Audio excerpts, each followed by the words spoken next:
Let's rock it, ladies and gentlemen. I'm RunnerGuitar, and welcome once again to Runner's Impressions. This one will be a little different since it's not scripted like most of my other videos, and it's just me going and giving my thoughts on something in particular that I just recently finished right now on my 3DS. It is Azure Striker Gunvolt. Honestly, this game caught me by surprise. For those who don't know, Keiji Inafune, after he quit Capcom, he has been working on some solo projects along with some other companies like Inti Creates, the same people that worked on Mega Man 0 and ZX. And while most of the attention has been on the spiritual successor to the classic Mega Man series, Mighty No. 9, everybody has seemed to skimmed over Azure Striker Gunvolt, which seems to be a spiritual successor to Mega Man 0 and CX, but with its own style to it. I bought this game day one because honestly the art style is amazing. I'm gonna say that right now. This game is art. It is incredibly beautiful to look at. I love the look of this game, the sci-fi look. I don't think it, like, you could make the argument that it looks generic, but I feel like it has enough to stand out on its own.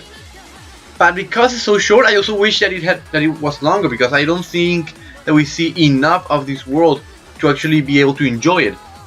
The gameplay is smooth, very solid. You play as Gunvolt, or GV if you're in the Japanese version, and the way that you play is both similar and different to the Mega Man 0 and ZX franchise. What happens is that you are Gunvolt and you have this electric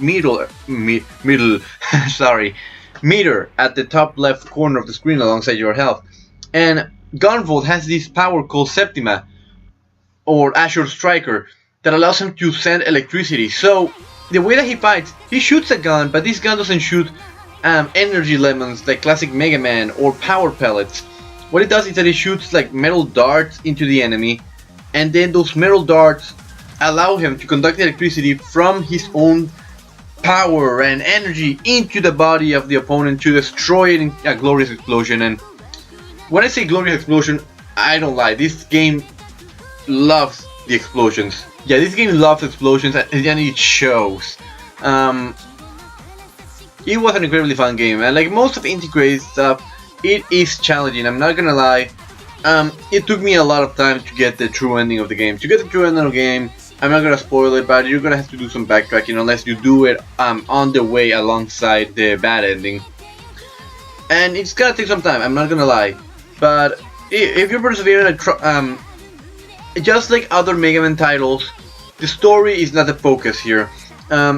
It's not like in Zero where it was very story heavy. I wanna say that it's somewhere between X and CX, in which there is... Actually, no. Plot-wise, the level of plot and character interactions are very between X and classic Mega Man. We get character interactions, a lot of them, during the levels like X, but outside of the levels, it's very much classic Mega Man, except for the function that you get to talk to Jewel, who is this girl that you managed to save in the first level. Something that I should mention is this incredible function that not many people mention in any review, and that is that Jewel, once you find her, she has this ability called Amuse, which is like, this is kind of funny to explain. She has like this personification Vocaloid thing that comes out and shows like her inner desires, but also allows her to manipulate or even add power to those with psychic powers like Gunvolt. And in certain points, if your relationship is high enough, there might be the possibility that when you die, Lumen will sing her song Reincarnation, and she will actually bring you back to life, full health with infinite electricity, infinite jump, infinite air dash. And honestly, when that happens, most people will say, "Oh, it's humiliating me. Oh, weeaboo bullshit." Fuck no. When that happens, it is like this surge of energy because you feel so defeated, and all of a sudden you just get like this massive power. Like, it feels actually like you are in a Dragon Ball Z moment where you're just getting your ass beaten down, and then here you come rising from the ashes.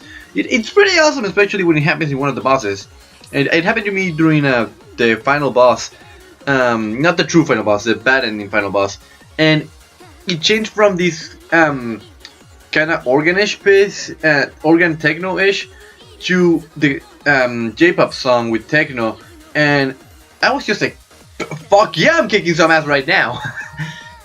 So yeah, the one thing that I will say that does bother me about the game is the fact that the story again. I know you don't play a Mega Man game for a story, but this is not a Mega Man game. This is Azure Striker, so I was expecting, considering that it's indie creates and they have the most plot-heavy Mega Mans, not counting the Legend series, under the pockets. It was kind of disappointing to see that most of the story is very limited. Like, how did the Adepts come from, which are the Psychic people? How did they come from? How did the Sumeragi group get formed? Why is Squill so opposed to them? Like, you find out most of the information and character information from the website, because this game is only eShop only, so it's not even like look it up in the manual. No, it's look it up on the website. And honestly, I don't know that many people that go on video game websites anymore, like the actual video game website for that specific game. But I digress. I honestly recommend that you buy the game. It is an amazing experience. I really did have a fun time with Azure Striker Gunvolt here.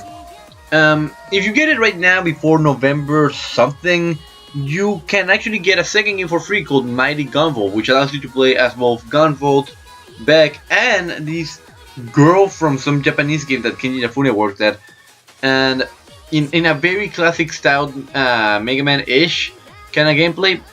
It is a short game, but I actually think that it's worth it, especially when Azure Striker only costs like $14.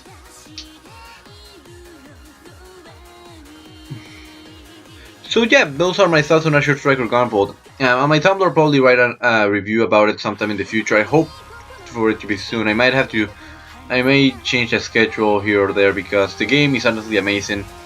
And this might not be a game that you play for plot, but it is a game that you play for satisfaction, and a game that you play for fun. The true ending of the game, it is a bittersweet ending, I'm not gonna lie, but it is satisfying, and that's what matters to me.